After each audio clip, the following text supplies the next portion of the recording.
Hey guys, this is John, and I'm playing Test Viking in the 5-minute pool on ICC. Test Viking is from Sweden. They're a FIDE master. And once again, I'm focusing on time management. That's the theme of this set of videos, these 3 videos I'm releasing today. So trying to stay ahead on the clock, not worrying about details too much. Playing like a Blitz player should, really. All right, so I'm going to delay the development of this knight. This is a plan I've used before. Let's put the bishop on h7. I will not take yet. Because the point is, like, a lot of times you can get c5 followed by knight c6 in, which is what I'll do now. Greg Shahadi and I played a position very similar to this in our recent dual commentary match. All right, so what is white going to do? A lot of times they try to release the tension. They'll play a capture on d5 at some stage. I can maybe play b5 and just start trying to make some progress. I can also take on e4. It might be a good time to do that. Now let's play b5 first, though. Let's do that and just see how this goes. I think this is a good move to start staking out some territory on the queen side. Maybe eventually advance c4. We'll find out. Okay, a4. a4. All right, let's just play a6. Again, not going to stress over every little detail. Knight e5. I could take and then take e4 potentially, but that looks like it's slightly better for him. Could also play knight b4, but c3 is awkward. No, but maybe actually inducing c3 is not a bad idea. Let's do that. That looks interesting. So I'm going to let him play c3 and then move my knight back to c6 and try to say, your bishop's out of play now. How do you feel about that? Could be a really dumb idea. Actually, it might have been because he can take d5 now. Ah, yeah, okay. Well, I think we're going to have to sacrifice the exchange, but we'll see. Knight b4. Yeah, so I've had to lose the exchange. I can take here, but he has queen f3. Okay, so I better take here. Well, I'm down the exchange, and I'm also slightly down on time, so this experiment is failing right now. But no matter. The game continues. Bishop takes e4. Bishop takes e4, queen f3, though. I got to get some material back. So let's do that. He can play queen g4, and I'd have to go knight d4 now, wouldn't I? Knight d4 is all but forced. Otherwise, queen takes g7, and my knight is hanging, so that's not good. All right, do I take with the queen or the pawn now? Both moves are actually kind of interesting. Let's take with a pawn. Keep material on board. Why not? Okay. That's what I thought he would do, but maybe bishop c2? Attack b3, also try to prepare for the d-pawn to march. Yeah, this guy's moving very fast. But I think some of these moves do require some thought, so that's why I'm slowing down a little bit. All right, so he's up 2 points of material, but I have some weak pawns I can potentially attack. I've got a pair of bishops. I have a d-pawn that could be a bother for him. So all hope is not yet lost here, guys. Bishop f5 would have been interesting, too. I think I'd like to play bishop b4 and attack that rook, but harassing the b-pawn also looks good, so I think that's fine. And he wants knight c6. Knight into c6. Let's do this. And then if knight c6, I'll play queen d5.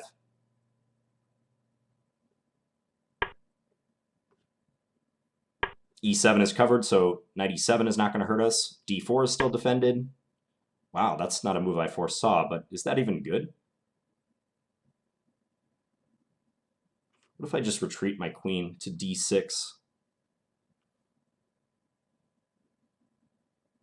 I could also sack my queen. That would be pretty interesting. Albeit probably bad, so I'm just going to do this instead. Sacking the queen on e5, though, I'll check that in the analysis. That would have been cool.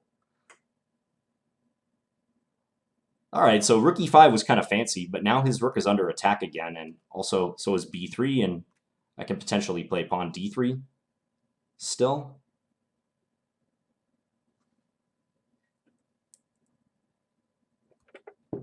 Hard to assess this position. I'm not sure what's going on. But I also know that my opponent's probably confused and the time is no longer against me. All right, d3. Let's do it. Attack the rook on a1. This pawn's going. It's going pretty fast, too. Yeah, he's just trying to give the exchange right away. But I don't have to take it immediately. I can take here first. Let's do that. Twist the knife a little bit. All right, so now do I take? He's threatening d3. I can bring the bishop back to c2. Take, d2. Nah, he's going to win the pawn in that case, though. That pawn will drop. What if just d2? d2, he has to play rook f1. Which looks awkward. Okay, that looks pretty good, so I'm going to do it.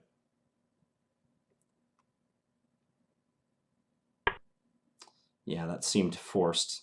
And now bishop to c3, perhaps? Bishop c3, queen e3, though. Rook a8, he has knight e7, so I can't do that. Queen c5, he takes. Okay, let's do this. I'm going to take and then play queen c5. I know I'm giving the pawn. Actually, he can't even take it because of queen c1 check. Important. Important detail right there. Probably he has to play king g2 right now, actually. Maybe I can keep the d-pawn. We'll find out. Queen b4. Queen b4. Okay, let's do this and then rook b8. Point being, he can't take here because of bishop c3. He has that move. Annoying. I didn't see that. All right, well, the game continues. Up a pawn, at least. I got a little fancy there. I should have played probably bishop c3 directly. I think is what I should have done.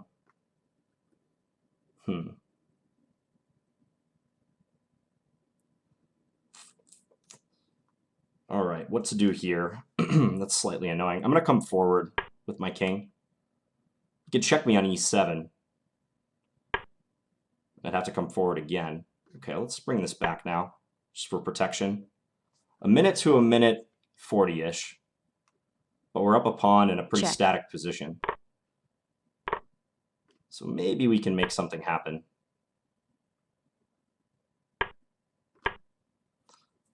Just maybe. Okay, let's go here. Offer a trade of these pawns. I don't know, this position is definitely a draw, but it's not like a super simple draw for white. There's ways I can annoy him here. Let's just play a couple moves first of all. Check. Just to bother him a bit. Could check b5, force me back.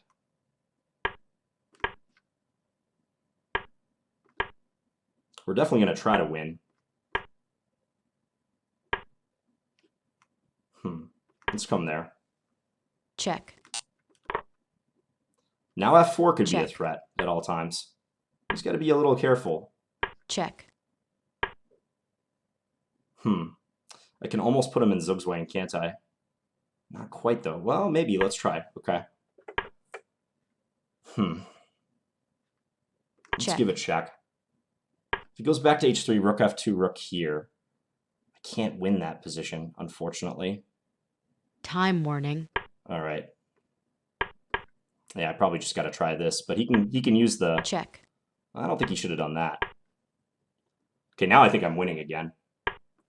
He can win the g-pawn, but he's on the wrong side of the pawn. Check. Yeah, we're winning this position, but time-wise, we'll find out if we can. That will be the big question.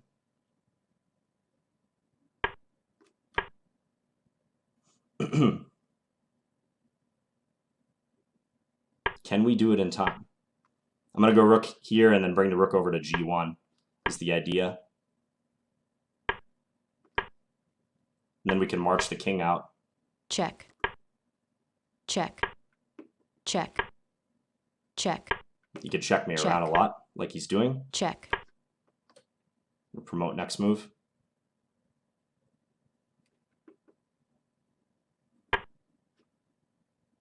All right, so now we got the rook under attack. Check. Check. Check there. Check. He's going to give a check there. Check. And we got mate. Checkmate. All right, so we get the win at the end. Poor technique by white, though. He had a draw, I'm fairly certain. I think he made it tough on himself by playing... What move was it? Yeah, maybe like right here. Like rook b6 check and pushing my king to the h-file. Not a good idea for white. They should just wait right here. Like play like rook a5 or something, because then I can't play king h5 without allowing rook takes f5. Although I guess I could play f4 check anyways, even in that case. Yeah, this position might be a little tricky for white to hold already, just because of this plan of playing f4 check. But I do think it should be a draw, almost certainly. Also, the way the game played out, yeah, this is probably not good right here. Rook to b8. They should play, I think, just rook b2 and defend the second rank. Because playing rook b8 allows me to check and then bring the king into g3, take f3, and now we're winning per the Philidor position. This is the Lucena, or sorry, not Philidor position, Lucena position, also known as building the bridge. Okay, let's go back and take a look at this one. Long game, 90-some moves. So the opening was a King's Indian attack. I played this setup often before for black. I'm not sure how much value this plan of playing like c5 and then bringing the knight into c6 behind it really has, but it's a way of playing. Maybe b5 was pressing a bit too much. I'm going to kind of gloss over some of the opening just because this game was so long, but let's see what the engine thinks about b5. It's not a bad move, but it's also not impressed by it. It says d4 would be good. Try to block out the bishop. Yeah, that makes perfect sense, I think. I wanted to keep the tension, but this may be a good time to ensure that this bishop can't easily get in the action. All right, so I played b5. White responded with a4, and then a6. All right, so my next move is the sort of thing that can happen when you're really making a point to play fast. Usually you're not making a point to play fast. You're just like firing out the moves without thinking. You're just kind of lazily throwing the pieces around. But knight b4 was not adequately calculated by me. I didn't see this coming line where I would have trouble down the e-file. So c3. Oh, I just straight up missed knight c2 here? And so did he, apparently. Wow. Yeah, that's an oversight. Just completely missed that he's inviting me to jump in and fork these two rooks. I'm going to slap myself for that one. Mutual blindness right there. Maybe knight b4 isn't so bad then. The engine thinks that white should just defend the pawn. Okay, so how many of you have already put in the comments, John, you missed knight to c2 on move number 17? Even though I'm addressing it now, I wouldn't mind you putting that in the comments. Okay, so after c3, I just instantly retreated the knight to c6, and we got a trade. Yeah, now this was the problem, because I can't take with the e-pawn, clearly. I would lose my bishop on e7.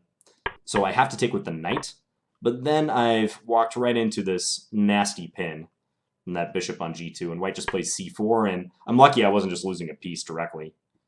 So I have knight b4 to defend the rook, but it's still not good. So white just banked the exchange and then played the capture here. Yeah, maybe they shouldn't take. Queen g4 is better, according to the engine, threatening mate. Yeah, and I bet there's a couple different ways white can try to consolidate here, and that extra material will be to white's benefit. Because as played, I got some nice activity with my bishop pair. So here I took on d3, queen g4, I jump into d4. Yeah, white's better, but it's not a huge edge. It's not an edge consistent with being up in exchange, let's say, for nothing. So here, and I played bishop c2, knight e5. This move was annoying just because it threatened knight to c6, but it might be all flash and no substance. Queen d5. Ooh, knight b4. I missed knight b4, and I think he did too. That would attack the queen and also the bishop on c2. And if I take here, I assume there's some problem. Take, rook b1. Okay, and just get behind the pawn and push. I mean, it still looks like black has some play with the d-pawn, but the engine just believes white's doing fantastic here. Yeah, I didn't see knight b4. So instead, rook e5, which has the point of bishop takes e5, knight e7, forking the king and the queen and winning. But after queen d6, I am threatening to take the rook now, and it looks to me like white just has to retreat, as they did, back to e1. Oh, I did want to check on this line. Maybe this is total garbage. Yeah, it is. But I thought maybe with black playing d3 next and having two strong bishops supporting the d-pawn, this could be something. Oh yeah, queen e2 is a pretty convincing refutation of that line. Forking. And that is +7 going on +8 for white. So better I played the more cautious queen to d6. Now back here, and I push d3. Yeah, the position's kind of a mess. I mean, I think black's doing pretty well with the bishop pair and now having forced white on the defensive. So here I took on b3, but better just to play d2 directly. Then rook f1, bishop takes d1, rook takes d1, rook a8. Trying to come down here. There was a moment coming up where I considered rook a8, but I think that was when the white queen was on e4, and it would have failed to knight e7 check with the discovery on the rook, so that's why I didn't play it. But yeah, right here, maybe the b-pawn isn't important at all, and doing this followed by rook a8 could lend support to the d-pawn with rook a2, or maybe even the option of trading the white rook with rook a1. So I think good point that the engine makes right there. Instead, though, I took on b3, just trying to gather another pawn, because I feel like my bishop and d-pawn are at least as strong as that rook, so I don't mind waiting a move to take that rook. Also, I noticed that if here I have bishop c3 skewering the two rooks, so it wasn't a priority for me to get the material back right now. We can just take a pit stop and win the b-pawn. So queen e4, I played d2. Now took here. Yeah, so like here, rook a8 would be a nice move, because otherwise it's hard to get in with my rook, right? Like, he controls the d8 square, he controls the b8 square. Rook e8, rook c8 don't make so much sense. There's not a future for the rook on those files. So rook a8 was a move I would like to play, but now with white's queen sitting here, this is a discovery with check. So therefore, I just played queen c5. And he was alert. He didn't just snatch the pawn on d2, because that would lose to queen c1, followed by scooping the rook. And I'll easily deal with white's b-pawn. So he played queen b4, and I traded. Yeah, here I think I made a slight miscalculation, because I thought after rook b8 that rook takes d2 was unplayable due to bishop c3, but I missed that white could move their knight like that. So I felt like maybe this would have been an improvement. Although then knight c6, and yeah, the threat of pushing the b-pawn is pesky. Note that I can't play rook c8 because of the fork. Okay, so possibly this was fine. Rook b8. And now we get to this ending, which probably should be drawn.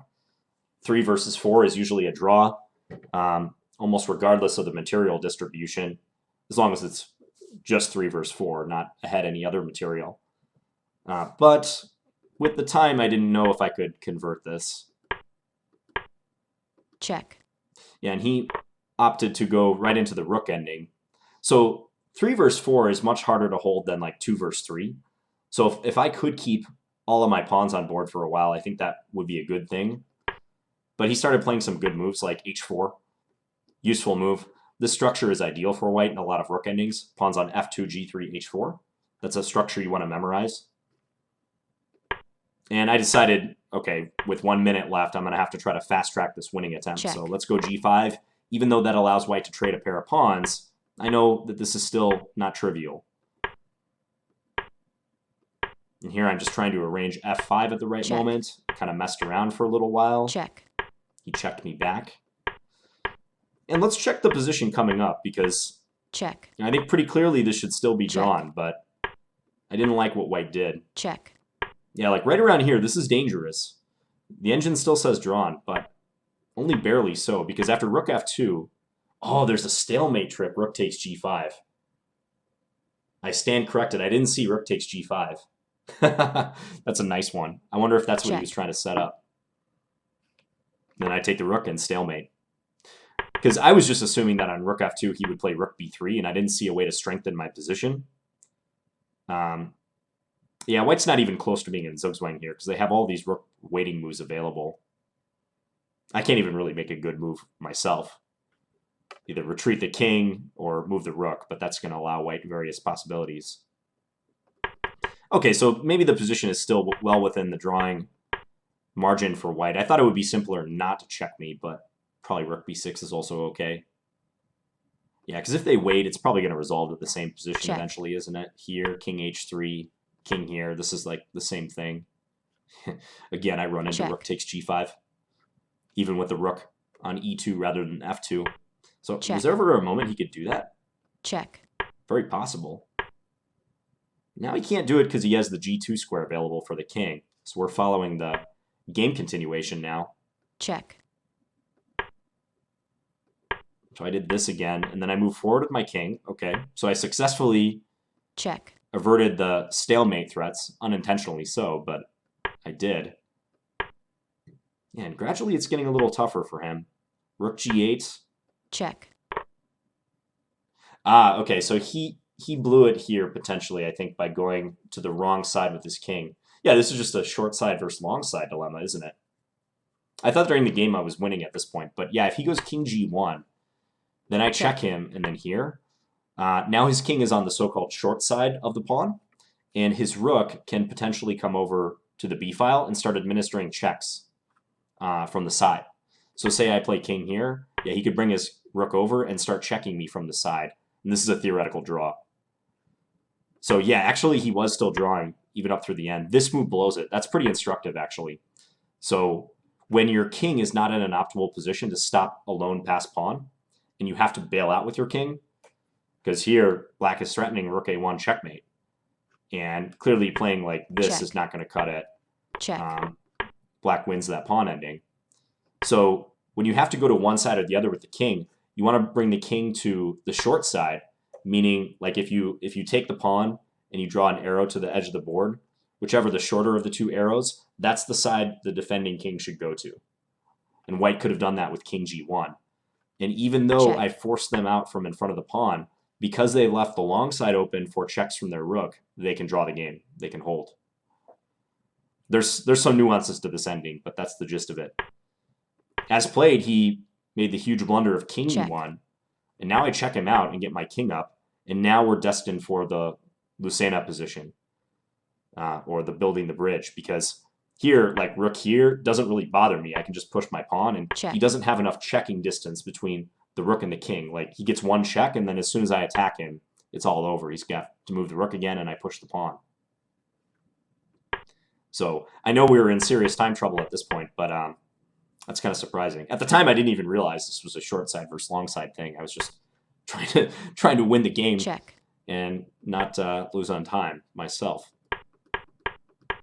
Yeah, and after this is just a win because black can bring the pawn all the way up to f2, and now it's just a matter of getting in the right position. There's often a couple ways to do this. I just chose a way that's pretty simple, and I don't have to fuss around with where my rook is.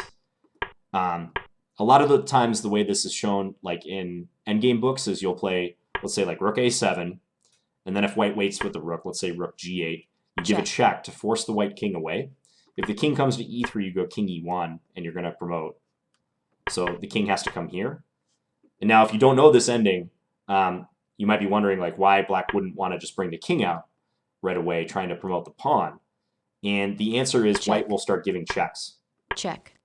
And black doesn't have good shelter from the checks. If the black king gets too far away, white can even come back here and attack this pawn. So therefore, what you need to do after you've done this whole thing where you force the king away is you want to bring your rook up the board. And for black in this situation, it'd be correct to go to the 5th rank, which is just out of reach of white's king. But the idea is eventually you'll be able to build a bridge. Okay, so you're going to build a bridge between the black king and the white rook. So say white waits, rook g7. Now we can bring the king out. We're threatening to promote. White should give a check. But after king here, check again. Now here's kind of the hard part. You want to play either king e3 or king g3. Let's say king e3. And if white continues checking, check, king f4. check, Now the point of bringing the rook to the 5th rank a few moves ago was revealed, because now we can successfully play rook f5 and offer a rook trade, and we've built the so-called bridge. And after white trades rooks, check. their king is too far away to stop the pawn from queening. Okay, so that's one endgame technique, rook endgame technique that you have to know. It's in like every single endgame book. I teach it to my students if they don't know it already. This is like real fundamental stuff. So that's a way I could win this position, but given where my pawn is, I can also use this technique of bringing the rook to g1. Sometimes that doesn't work. Like in the case of a knight pawn, that wouldn't work. But since I have a bishop pawn, it actually does work. And I knew I could just fire off these moves, and there's not a whole lot white can do about this. And then I start bringing the king out. Check. The only bad part was Check. he has all these checks he can give me. Note that I'm not going to the f-file with my king, because if I go to the f-file, he gives a check, and then he's going to win f2. Or I'd have to play king g3 and repeat the position if I still want to win. So that's why I zigzagged with my king back like this. Because the rook and the pawn take care of each other. The pawn protects the rook, and at all times we're threatening f1 queen. So nothing really white can do anyways. Yeah, here I just promoted and was able to checkmate him before time expired. Checkmate. All right, so this turned out to be an instructive ending. And I think my goal of managing my time worked out okay in this one. Could be a little bit better. He was ahead on the clock. But I made the most of my chances, and I still had time to execute that endgame win. So anyways, hope you guys enjoyed this one, and I'll be back again soon with another video. Talk to you guys later. Bye.